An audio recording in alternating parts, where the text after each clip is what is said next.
We just watched the season finale of Moon Knight, and we have a lot to talk about. Join us for that ride. What's up, everybody? Rob and Chris here from the Jersey Comic Crew. We hope you're having a fantastic day. Like I just said, we're talking about the season finale of Moon Knight. So this is your spoiler warning. If you haven't watched the episode, please go ahead and watch it and come back into here. But like I said, Chris, whirlwind of an episode. It felt like we didn't have enough time left. But one thing I think we need to focus our conversation on and highlight to the viewers at home is this dynamic between Marc and Steven. Since the beginning of the show, we're at odds with each other. They didn't want to be on the same page. But throughout the show, they progressively have gotten closer because they were forced to. They had to work together. And now in the final episode of the season, we see the two on the same page and, you know, best friends, better than they ever were before. It was great to see kind of Marc in the field of reeds and kind of give it up for Steven, right? Yeah. That show of camaraderie. Also facing the facts that, like, this is who he is. There's no ifs, ands, or buts around it, right? His DID is a part of his identity. Steven is almost like a brother in a way, Rob. Yeah. Like, it kind of felt more of like a brotherly connection. The way they did it with two separate bodies in that dimension was really cool. For him to go back and save him in the sands instead of being at peace is kind of that Marvel method that we love so much. And we get Marc in that field of reeds saying, wow, like, I've never had my head be so quiet before. Yeah. And he gives all of that up because he does the right decision. It's a choices situation, which Marvel has been known for forever. Their heroes are based on reality and not perfection. I thought that was a great moment. I love that this Moon Knight character kind of fits that perfect mold of what a Marvel hero is. I like that you brought up the hero, like him accepting himself and the brother aspect, because I said originally, like, Steven was created through the family trauma and was in fact like a little brother that he lost because of his, you know, poor decisions. But now it's like he's fully accepted himself, that like that's a part of me, and also like that's my best friend, even though it's me. He views it as a part of himself and a separate part, which is such a great dynamic to see in this kind of light with Marvel. But we got to talk about like the physical aspects of it. And what I mean by that, like obviously you guys watched the episode, the fluidity between Marc and Steven fighting these random thugs of Harrow, right? 1 second he's Moon Knight, 1 second he's Mr. Knight. Back and forth, flying through the air, falling through the sky. It was really enjoyable to watch. It was really cool to see kind of the different styles come to life. And we kind of started that in the last episode, right? Where Steven's like, oh, like, if you got this, then I got this too. Like, that means we're the same. Like, I could do these things too. And we see that fully formed when it comes through in Mr. Knight, where he's like what we've been talking about, right? This brutal melee character. He's got, you know, the Michelangelo nunchucks going and the so cool, the staffs, and he's just brutalizing people. I love when he hits Harrow and Harrow hits him back and shakes off the suit jacket. The suit jacket. Oh, it was the so good. Smoothest thing I've seen in Marvel. Straighten it out. That was great. And then Moon Knight, right? The Moon Knight we've been waiting for to see kind of fully formed back. I love how he leaps into the air and is flying, and he's right around the moon, that crescent cape. Cool visual. I love how he kind of swoops in like Batman, and he's very particular, like, boom, one hit here, boom, one hit here, and he's flying through people. It's more of a speed tactic, a surprise tactic. Yeah. Where Mr. Knight's like, I just want to beat the hell out of you as fast and as fun as I can. All right, so I got to ask you, especially the way you were just describing that, obviously to me, it's like, oh, you really love that. For me, I enjoyed Mr. Knight's fighting style more visually, and maybe that's because, like, I'm like, oh, if I was a superhero, I'm going to be fighting like that brawling kind of type instead of like, hoo-wah, hoo-wah. But it's still cool to see Moon Knight do all that kind of stuff. But I just liked Mr. Knight more. Like, are you on the Moon Knight side because he's more akin to Batman, more strategical and logical? Mm-hmm. Yeah, I like the Moon Knight style, and I also don't appreciate your bias in making Moon Knight seem hoo-ha, who likes some corny, dumb Japanese fighting movie with English voice actors. Listen, that's such a biased move to make the audience think Mr. Knight is on your side. But yeah, no, I like them both. I love them both. I was always more akin to Moon Knight. I love the superhero moniker. It's the costume to me. It's the cape, that unique shaped cape. The fact that he's all in white. It's just such a cool concept to me. But yeah, I like the Moon Knight fighting style. I love the Batman fighting style. Like that's where I kind of lean. So now when I know maybe it was just for this finale, but do you expect to see this kind of moving forward as a status quo for Moon Knight? Because before Moon Knight comics, it was just really one or the other, right? Yeah. They're battling between each other, and the mindscape has always been a constant, which works very well in the comics. I understand why we have a change for that in the TV show. But do you, Chris, and do you guys at home, do you guys think that each fight that we're going to get into, it's going to be more fluid, one versus the other, based on what is needed for that moment? Or do you think it's going to go back to more of the comic style? One fight is going to be one person, and then maybe another fight's going to be another person. I think it's going to be like the TV style now. I think that's one of the best things they've kind of added to this character while they changed a bunch of things from the comics. Obviously, they're going to change some things, right? Yeah. But I love the fluidity of going back and forth of like 1 second it's Moon Knight, the next it's Mr. Knight taking out a bunch of thugs. Moon Knight's going after, Harrow. Like they kind of know each other now well enough to be comfortable with each other, as well as also Steven being like, okay, I can take these guys, boom, boom, boom. Oh, it's Harrow. I'm switching back to Mark so he can deal with Harrow. Like, I like there's an intricate intellect in that, right? Knowing your strengths, knowing your weaknesses. I can't wait to see more of that, especially on like a scale with other heroes, right? Whether it's Midnight Suns, whether it's Avengers, right? To see a character who's fighting with you change immediately and go to someone else's. So, like, just to see that reaction too is going to be great. I agree. I think they're going to go with this new TV style. I think it's more visually entertaining because it's a constant switch and you're constantly wondering who's going to come out and where. And I agree with you to see the other superhero aspects, like how are others going to react to it when they see this guy who's, one, it's two people, one body, and that's already strange as enough.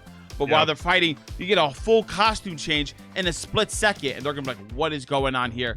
Because in the MCU and Marvel, like magic and stuff is still relatively new. They don't have a firm grasp of it, as opposed to like metal suits and giant green monsters and things of that nature. At least until tomorrow, right? Until tomorrow. Until Marvel makes us all exhausted for everything we have to watch and do, because we're complaining about that. But the aspect of that is really cool, and we know, right? Especially with Marvel, Rob, the comics kind of get dictated by the shows now, right? There's a lot of changes that go with the comics. Give and take now. So I wonder if this Moon Knight stuff, like some of the real positive stuff we've seen in Moon Knight, might dictate. You might see some of these changes from page to page or panel to panel, where he switches from Moon Knight to Mr. Knight, stuff like that.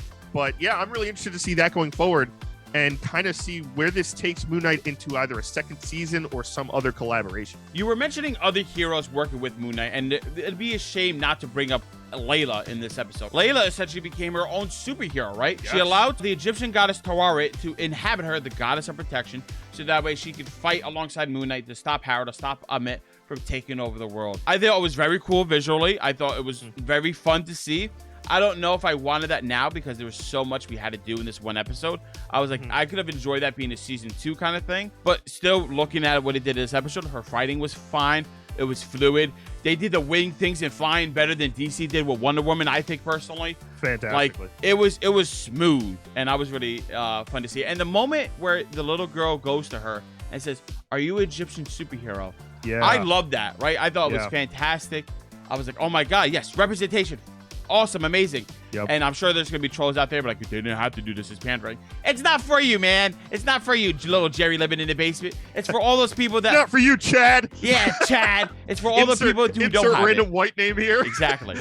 Don't say Rob. I understand. Yeah, no, there's black Robs. We're good. But there's no black Chads, let's be honest. But so there's like an interesting dynamic with that character now. I personally thought Layla stole the show. I thought she was fantastic this episode. I loved how they gave her almost the Marc Spector treatment, where she's in her own head talking with Tawari and back and forth. That was fun to see. That was great. I loved the first time she reveals the wings and she uses the swords to also release the wings. And I'm like, where the hell is that with Falcon? Like, I'm like, this is so much better than Falcon's suit. Like, she's got swords at the end of her wing. I do gotta say, though, I forgot all about the swords because she barely used them in the fight. Oh, well, she's also a mercenary, right? So she's just badass in general. I love the suit. I also love how they took this D-list villain character. She's known as the Scarlet Scarab, which was a D-list character, guys, back in the day with Marvel during a time where, you know, it was part of World War II stuff. There's a lot of World War II comics. It was a character that was allied with the Axis forces. Very D-list low character. They've not only, you know, put it into this hero moniker for the show, they've also gender swapped it. Love every second of it. Nothing character that kind of comes back into the fold as something really positive and cool. But yeah, Rob, I thought she stole the show from Moon Knight in an episode that I also agree with you. Really rushed, kind of just could have had 8 episodes, really. Oh, yeah. If you think about it. And not only with Layla, but the other female character in this episode, Amit, who was just kind of thrown in there as this, we've been waiting to see it, cool looking character, very much like Tower and Khonshu and the rest of the gods. but kind of just becomes a mindless kaiju character. Before we talk about the mindless kaiju character and what Chris is saying about things being rushed, just to wrap up Layla, fantastic. I loved it, and I want to see more of her, and I can't wait for her character arc to continue to grow, whether it's Moon Knight season 2 or beyond. Now to continue on to like what Chris was saying about Ahmet and the ending feeling rushed. Ahmet grows in size and is absorbing all the souls that Harrow and his minions are killing in mass, gaining that strength, so that way I guess she could take over the world. And then out of nowhere, we see Khonshu just magically grows to size. So I don't know if it was a thing that they all could do, or just because she had the soul she could do it, and that it was not you could do it. I don't know the reason why, right? But seeing the kaiju fight, cool, fun, but like everything else in this final act of this confrontation kind of felt lackluster to me. It felt like we needed more time. Just the explanation of why he got to that big would have been fantastic, or some visual changes, like you said, Moon Knight and Mr. Knight changing between the battle was fantastic. But when you see Harrow, he gets a new fancy spear, but that's it. I was a little disappointed with the ending, to be honest with you. Yeah, so was I. I thought the staff changing into kind of like an axe or like some type of mallet was interesting, but I don't understand why Harrow also didn't get his own costume of some sort, right? Layla got a costume when she allowed Tawaret temporarily to be, control. If he's giving himself to Ahmet, and we had that scene where Ahmet's like telling him, you're in chaos, your mind isn't, which I thought was a great hypocriticism towards just cult leadership in general. Yeah. But that side of it, of her being like, hey, you're going to be my herald anyway, you're going to be my avatar. And he's like, that's what I've always wanted. And his staff changes. He didn't get any type of costume. So he's literally, it's like this old man fighting a superhero, which was really odd to me. Yeah. The kaiju fight for me, Rob, I could care less about the kaiju. I thought it was just kind of like, that was cool. Whatever. I was confused to see if, I don't know if the people of Cairo even saw them. Are they able to see what's going on? I have no idea. Because they saw the light, right? The light comes out of the top of the pyramid. Everyone's like, whoa, what the hell's going on? They're seeing the souls leave and the people are coming by and just grabbing them, which I'm like, if someone grabs me, I'm punching you straight in the face. That's a don't moment where if they had another episode, they could have fleshed out a little bit where like people left and you would have understand the scope of the scene of where everything was. Another thing, Harrow throughout the whole show, or at least multiple times in the show, summoned these demon dogs. Yeah. Right? To attack the jackals. Thank you. Ahmet's there. He has even more power. Why are there no jackals? Why is there no new jackal being? What if it's like on 2 legs and it's a jackal guy and Moon Knight has to fight that? Then you could go after Harrow, and instead of Harrow being like in armor, he's like the wizard guy. He summons things. Cool. Lean into that. Have a giant jackal guy and have, maybe Layla has to fight that and keeps flying around and does all that kind of cool stuff instead of just guys with guns. They run, slap at her a little bit, which is fine. But then you should have had like a little big boss fight, and then Harrow and Moon Knight go head to head again, and he has all this magic, and like he punches him, doesn't have anything because it's like a magic aura surrounding him, and lean into that wizard stuff. But I think they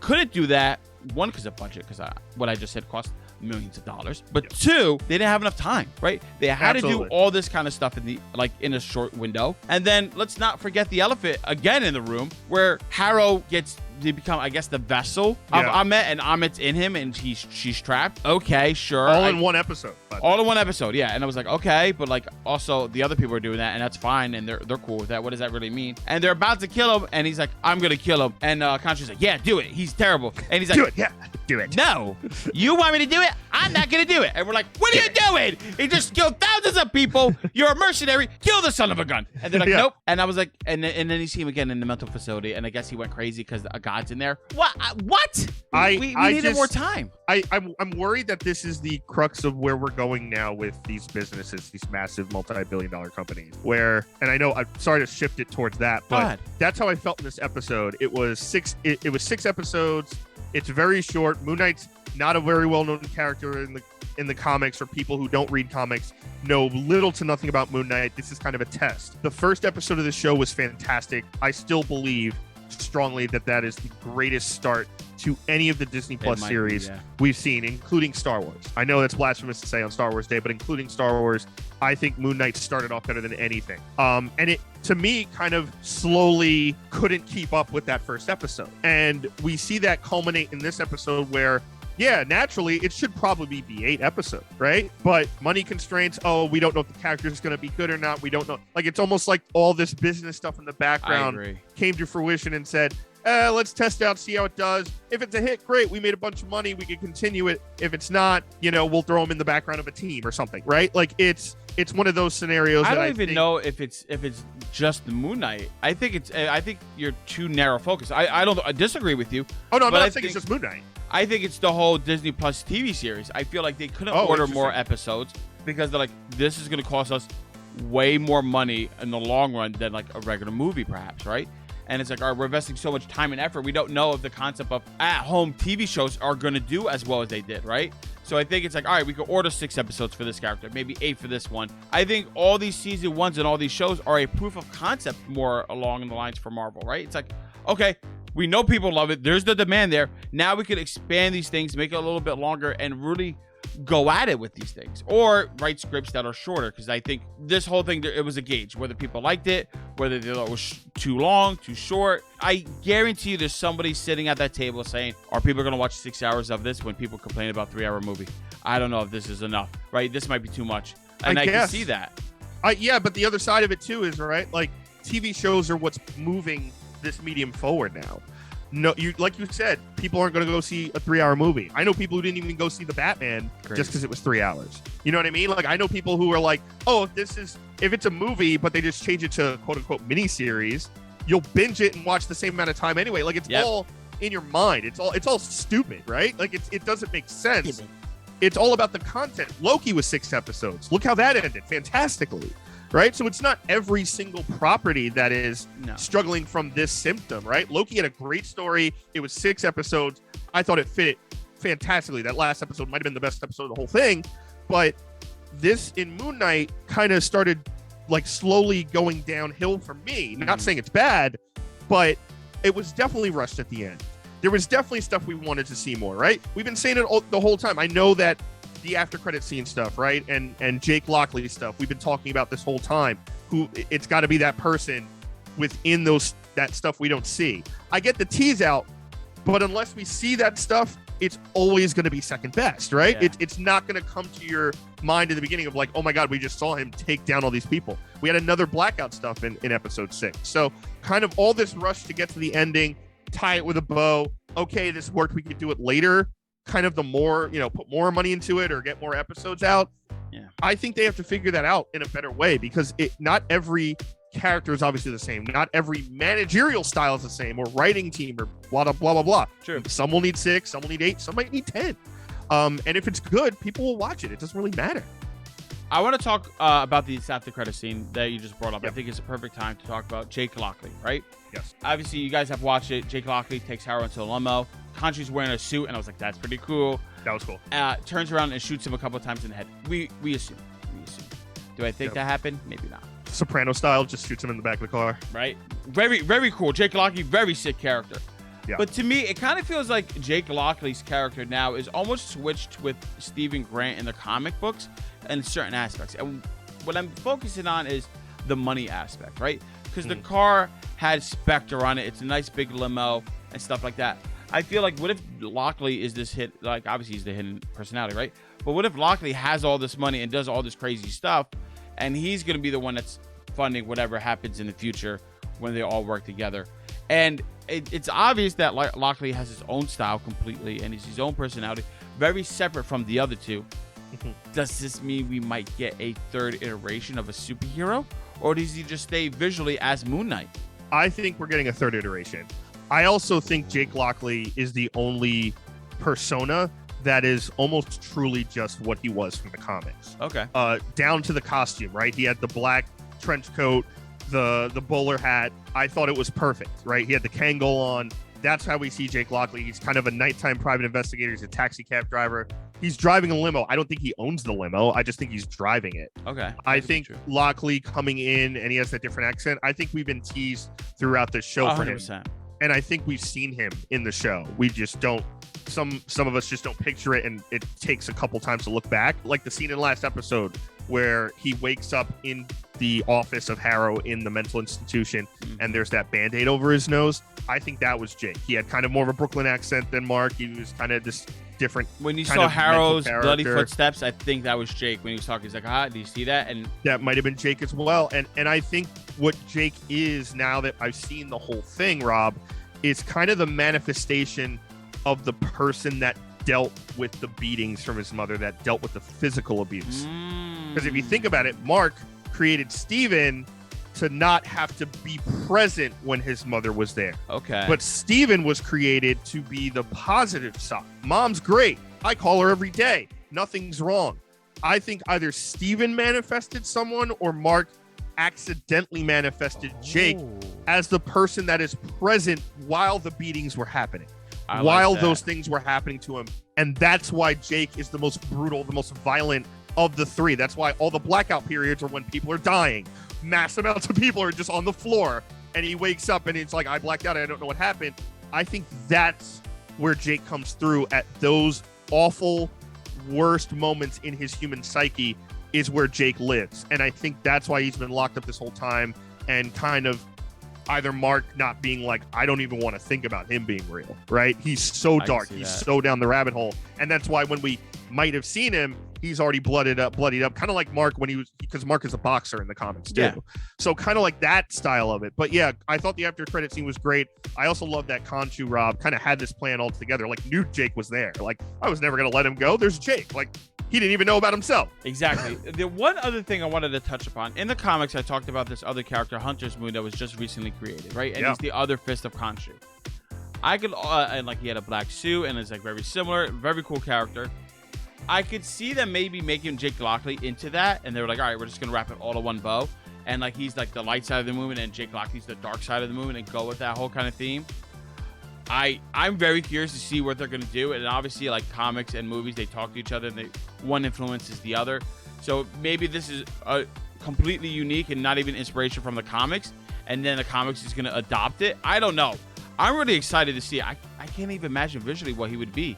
I would hope he'd still have the hat. That little, like, that cabbie hat as a superhero. Yeah, that'd be cool. I think you're onto something, Rob. I think he might be Hunter's Moon. I think that's the persona they're going to give Jake. Number one, the hint is that he's all in black, right? In the comics, his hat's kind of gray. He's got like a brown leathery type jacket sometimes. This, he comes in, he's got black gloves. He's got black, he is blacked out completely. Yeah. So I think that's the hint that he might be Hunter's Moon. And like you said, if he's the symbolism of like what Pink Floyd has been singing about for 50 years, the dark side of the moon. And if they don't show those scenes, the blackout scenes while playing that in the background, I'm going to scream. But I think totally he could be that. And that is probably what they're leading towards, right? Like you thought Moon Knight was dark and brutal. This is the real brutality that we haven't even shown you yet. And I hope that's the direction they move to. One last theory before we go about visual. It actually could be a dark blackout version of Mr. Knight. Ooh. Like it's all like a black suit, all that kind of stuff. The reason I say that, right, it fits with the cabbie style, fits with all that kind of stuff, especially very visual and gruesome. If it's an all black version, his true thing, it makes sense because he's a dark side of the moon and Khonshu's in a white suit with him, right? Yeah. There's a reason he's in a white suit, not his typical robes, not just because he wants to look cool. Like the light and dark, the yin and yang, I can see that being a thing there. And that'd be cool thematically moving forward. And also for like special op missions, he's like, all right, we got to go in here, we got to go quiet. Like that's his specialty.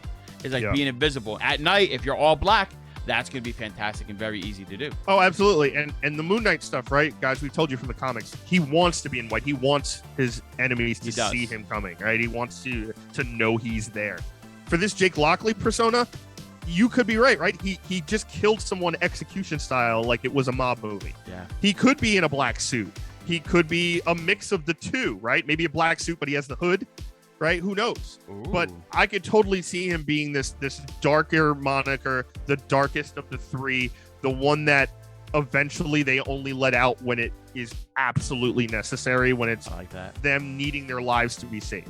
Jake comes out when it's, I need to save both of them and take all the pain, all the hurt from them. I think that would be an interesting take, and whether it's a season 2 or something else, I hope it's a season 2. I think this character by itself needs the longevity, and especially after the way it ended, kind of needs that revitalization of like the story elements and kind of making the story kind of fulfilled all the way around. So I think that could be the push for season 2 and hopefully Bush. That'd be really cool, guys. We want to hear your thoughts and theories down in the comments below. What did you think of this episode, this final episode of Moon Knight season 1? Let us know. Guys, thanks so much for watching. Give us a thumbs up, like, really helps the channel out a lot. If you're new, subscribe, turn on notifications. You know we got a ton of stuff to go over. Miss Marvel's next. Obi-Wan is next. you want to stay tuned right here on the channel for it when it comes out. And as always, my name is Chris Heller. That's Rob Moran. We are the Jersey Comic Crew, and we'll see you next time.